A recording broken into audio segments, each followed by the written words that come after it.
Hello, podcast pals. This is Dan, and I'm here to let you know that our brand new season begins on March the 4th, just 2 weeks from the release of this sneak preview. This preview is taken from the first 2 episodes of our show. The first one is on Logan. As I say, that drops on the 4th of March. If you would like to see the full season lineup, you could head over to our Patreon and join up as a free member to get access to those schedules and line up for the whole season. If you have missed us while we've been on our break, you can sign up for our £3 a month tier on Patreon, and you'll get access to a minimum of 2 reviews of brand new movies per month and our end of season wrap shows, and we're knocking on the door of about 50 of those now, so they are stacking up. If you can't support us over on Patreon, it would be great if you could leave us a review or a 5-star rating on your podcast platform of choice. Super easy on Spotify. Click the star icon below our logo. And just come and find us on social media. We're on Instagram, Threads, Twitter, TikTok, YouTube. Interact with us, comment, like our stuff, forward, share, all of that good stuff that helps our show get more eyeballs onto it, or more ear holes onto it, if you will. And finally, the absolute holy grail of things you can do is to tell a friend. Maybe you've got a mate that really likes the movie The Green Knight, and you can go, "Oi, Terry, you love The Green Knight.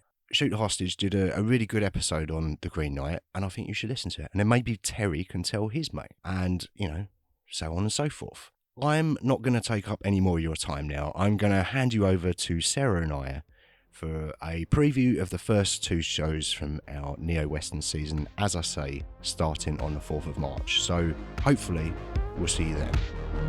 We're back. We had a little break, and now we're back for another 8-episode run. This season the theme was my choice, because we've actually gone down a path now of taking it in turns to choose the theme of the season. We didn't even have a conversation about this. It just kind of happened. I'm not quite sure what went on there. We were just like, yeah, this one's all you. I know what went on there. Oh, do you? You, in season 4, you went, "I want to do folklore." And then you were looking at the movies, and I was like, "Listen, this is all you. I'm happy if you just want to choose all the movies." Right. So I think we just naturally transitioned into season 5. Oh, Dan, it's your turn. But I think that's a good idea. Yeah, I mean, if you offered me the power at the start of season 4, I'm not likely to turn that down, am I? Being the control freak that I am. But I wouldn't say you're a control freak. That's a very strong sentence for you. You like to be in control. Yeah. But the word freak is not useful. Okay.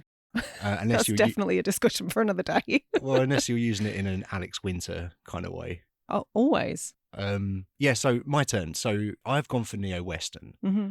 Why? Because I think it's important to preface this season by saying that neither of us are really fans of westerns. But I was thinking about how to phrase this, because when I say we're not fans of westerns, I think it's because we haven't given them enough of a shot to be fans of them. Like, I personally haven't seen enough of them. So it's not that I'm not a fan, it's just that I've sort of intentionally or unintentionally kind of avoided the genre as a whole for the most part. Yeah, I wouldn't say that I've avoided the genre particularly. I would say that I probably saw a bunch of black and white ones on the telly when I was a kid. Yeah.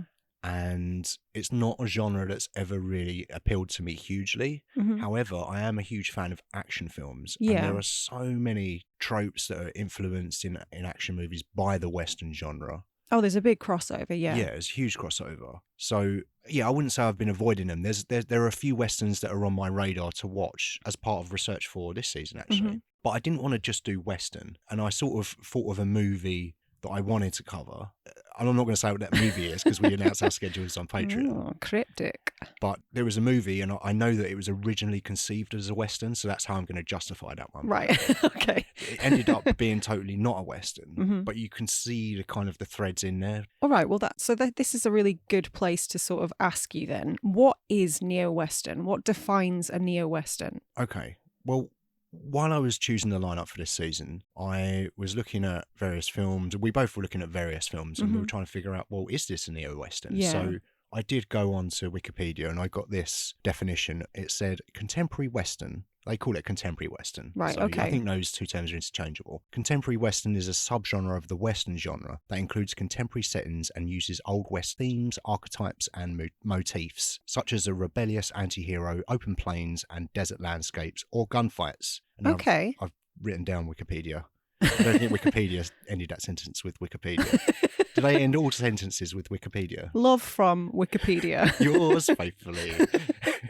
I like to think that's how they sign things off, yeah. Well, that's how I address them in Google. Is Dear it? Wikipedia. Wind River, though, it had a budget of 11 million and a box office of 45 million. Is that all? I don't know why I'm surprised. No, I think that's, pretty good. Yeah, Low standard budget. for something that's not a blockbuster, Yeah, I guess. But it did really well initially because it had a limited opening weekend, but it made 161,000 from 4 theatres, which is an average of $40,000 per screen. And it ended up getting a much wider release and then making the full 45 million. Based on how well it did in the 4 screens? I guess so.